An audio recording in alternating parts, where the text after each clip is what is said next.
இப்போ நம்ம தெரிஞ்சுக்கிட்டது பிராப்த கர்மாவையும் தெரிஞ்சுக்கிட்டோம், ஊன் வினையின்படி என்னுடைய கர்ம வினைகளையும் தெரிஞ்சுக்கிட்டேன். ஒருத்தருக்கு உடம்பு சரியில்லை, கஷாயம் குடித்தோம், உடம்பு சரியாகுது. அந்த கஷாயம் குடிச்சிட்டு உணவு எடுக்காமல் இருந்தால் தான் சரியாகுன்னு வைத்தியர் சொல்கிறார். என்ன பண்ணுவீங்க நீங்கள்? உணவு எடுக்காமல் செத்த நாளி ஓய்வு எடுத்தால் உனக்கு சரியாக போகும்னு சொன்னார் இல்லையா? அந்த கைட்லைனை போயிட்டோம். இப்பயும் அதை தாங்க சொல்கிறாரு.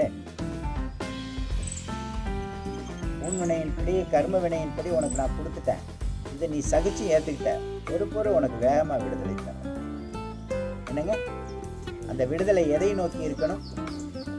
முக்தியை நோக்கி இருக்கணும். பிறப்பு இருக்கிறதுக்கெல்லாம் ஆசைப்பட்டுற முடியாது, அதுக்கெல்லாம் நிறைய இன்னும் இருக்கணும். இதுக்கே தாங்கலை நம்ம. மனம் கேட்க மாட்டாங்களே ஐயா. மனசு கேட்காது. மனசு இருக்கே பெரிய கொடூர. அதை விட அந்த மனசு போய் மூளை கூட பேசிச்சேன்னா அவ்வளோதான், கேட்டே போனோம். மனதை வென்றவன் ஞானி. சித்தன் கூட இல்லை, ஞானி. ஒரு அண்ணா வருவாரா, ராஜேந்திரன், நிறைய ஊற்றி விட்டு போயிடுவார். யார்கிட்டையும் உட்காந்தே பேச மாட்டார், யாரையும் அங்கேயும் உட்காந்து பேச விட மாட்டார். ஆனால் என்னுடைய பிராப்த கர்மா என்ன பண்ணுச்சு? எங்கேயோ ஒரு நல்லது செஞ்சு ஒரு ஞானி கூட தொடர்பு ஏற்படுத்துச்சு. பாருங்க, ஊழ்வினையின்படி என்னை ஊனமாக்கி, நல்வினையின்படி பிராப்தத்தின்படி ஒரு ஞானியை கொண்டு வந்து கொடுத்து, இத்தனை நல்லோர்களையும் கொடுத்து, நல்லோர்கள் சொல்லும் போதே உங்க மனசு உங்க கூட பேசணும், நான் நல்லவனா கெட்டவனா. புரிஞ்சுட்டீங்களா? அந்த செகண்ட்ல யோசிச்சிடணும், நான் நல்லவன் ஆயிட்டேன்டான்னு சொல்லணும். ஒருவனை அன்பை பத்தி பேசணும் இல்லையா? அன்பு இருக்கு இல்லைங்களா, உலகத்துல மிக பெருசு. அன்பு மாதிரி ஒரு மருந்து எதுவுமே கிடையாது. அந்த அன்பை என்னைக்காவது யாருக்கையாவது நாம கொடுத்துருக்கோமா? கல்லூரியிலயோ ஸ்கூல்லையோ லவ்ங்கிற பேர்ல கொடுத்துருக்கோம், அஃபெக்ஷன்ல. அதை தாண்டி வராமலாம் யாரும் வர முடியாது. கலர் கலரா அப்படியே நான் போயிட்டேன், கல்லூரிக்கு போயிட்டேன் பாருங்க, அந்த உட்காந்துருக்கா பாரு என்னோட சைட்ல, அம்மா எதிரில் இருக்கேன். ஆனா அவ கூட கைப்பிடிச்சு நான் வாழ்ந்தேனா? அப்ப துரோகம் செஞ்சுட்டேன்ல. என்னங்க, என்னை அறியாம ஒரு பெண்ணுக்கு துரோகம் செஞ்சு என் மனசு அதுக்கு வருத்தப்பட்டுச்சு. ஏற்கனவே சொல்லியிருக்கானா எனக்கு பிராப்த கர்மால ஜோதிடத்துல, அது இவன் சாகுற வரைக்கும் நரம்பு பிரச்சனையும் பொன்னால பிரச்சனையும் இருக்குதாங்க. அப்ப நான் எவ்வளவு டிஸ்டன்ஸ் மேனேஜ் பண்ணணும் நான் தெரிஞ்சுக்கிட்டேன். ஊசி போட்டேன், மாத்திரை சாப்பிட்டேன், வைத்தியம் பண்ண என்னுடைய உடல் சூழ்நிலைக்கு. ஓய்வு எடுத்தா சரியாகுன்னு வைத்தியர் சொன்னார், ஓய்வு எடுத்துட்டு வந்தா சரியாயிடுச்சு. அதே மாதிரி என்னுடைய பிராப்த கர்மாவை ஜோதிடம் சொல்லிருச்சு. அந்த காலகட்டங்கள் வரும்போது அதுல இருந்து ஒதுங்கி இருக்கணும்ல. பாருங்க, 7.5 சனி எனக்கு நடக்கும்போது இந்த முதுகு தண்டு பாதிச்சிச்சு, நரம்பு. நீதி தேவன் யாருங்க? நீதி அரசர். உலகத்தின் முதல் ஜட்ஜ்மெண்ட் யாருது?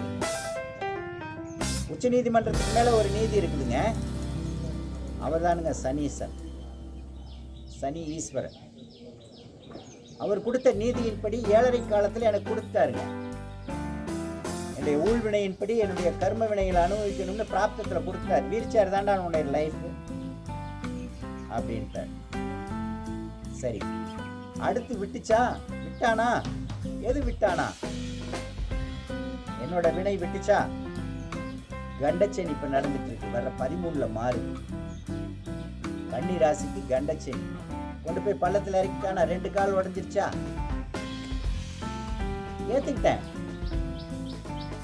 மருத்துவ உலகமும் நம்மளுடைய முதுகுத்தண்டோட காயமடைந்த அமைப்பும் என்னுடைய எக்ஸ்ரே, ஃபர்ஸ்ட் எக்ஸ்ரே பார்த்து சொல்லுது, ராம்ஜி வெங்கட போகுது, முடிச்சுட்டாண்டா. இதெல்லாம் அந்த காலை ஒட்ட வச்சு வீல் சேர்ல உட்கார்ந்து மடக்கி சாத்தியமே இல்லைடா. என்ன சொல்லுங்க? சாத்தியமே இல்லை. சரி, நல்லோர்கள் வட்டத்துல ஒரு மருத்துவர் வந்தார். செஞ்சு பார்ப்போம், எடுக்கிறதுக்கு செஞ்சு பார்த்து வச்சு செஞ்சார்.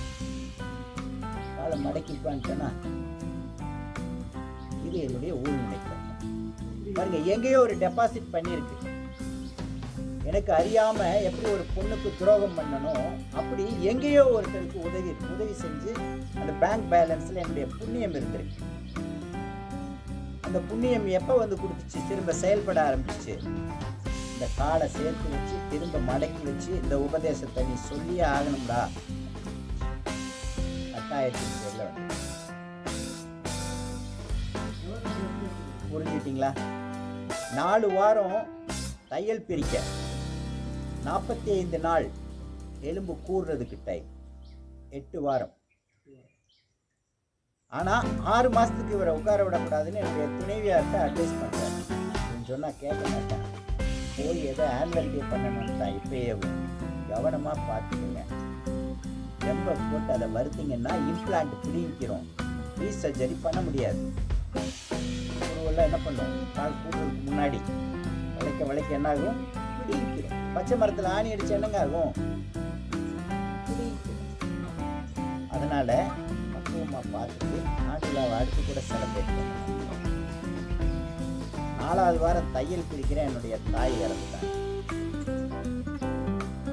என்னங்க, என்னுடைய தாய் இறந்துட்டாங்க. அப்பனுக்கு நல்லது செய்யலனாலும் பரவாயில்லைங்க, தாய் என்னை எங்கள் அப்பா விதைக்கப்பட்ட கருவறை, என்னைய விபத்திலிருந்து மீட்டு எடுக்க அம்மா. 2வது விபத்தில் பார்க்கக்கூடாதுன்னு நினைச்சாங்களே, என்னால் மயானத்துக்கு போய் அவங்களுக்குரிய கிரிகைகளை செய்ய முடியல, மண்ணு தள்ளி விட முடியலைங்க என்ற இதுக்கே இன்னொரு பிராப்தம் ஜென்மம் பாருங்க, கடமையை செய்யுது.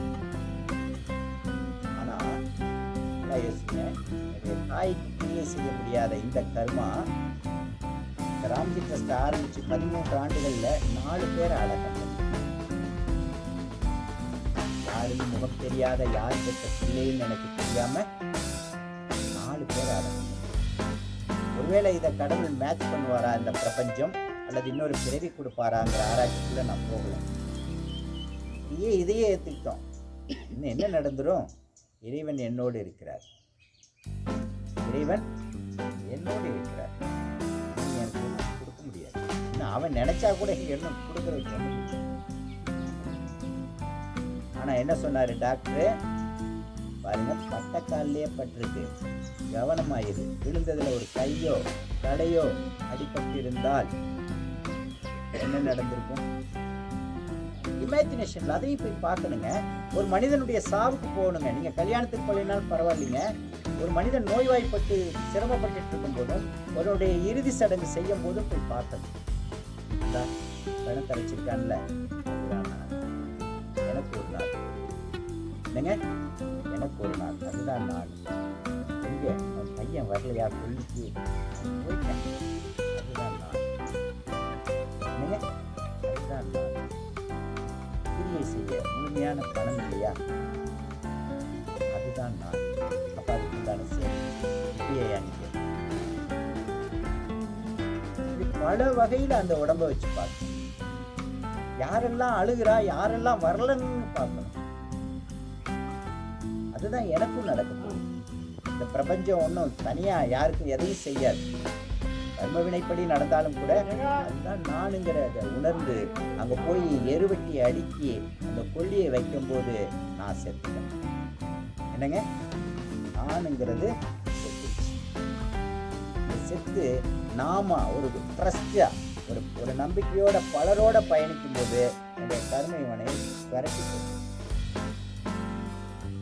தெரிஞ்சுங்க, இப்ப தெரிஞ்சதா? பிரபஞ்சம் நல்லா வச்சு செய்யும். கொடுக்க வேண்டியதை கொடுத்து தான் ஆகணும். கொடுக்கக்கூடாதுங்கிறத கொடுக்கவே கொடுக்காது. அதை நோக்கி நம்ம பயணமே இருக்கக்கூடாது.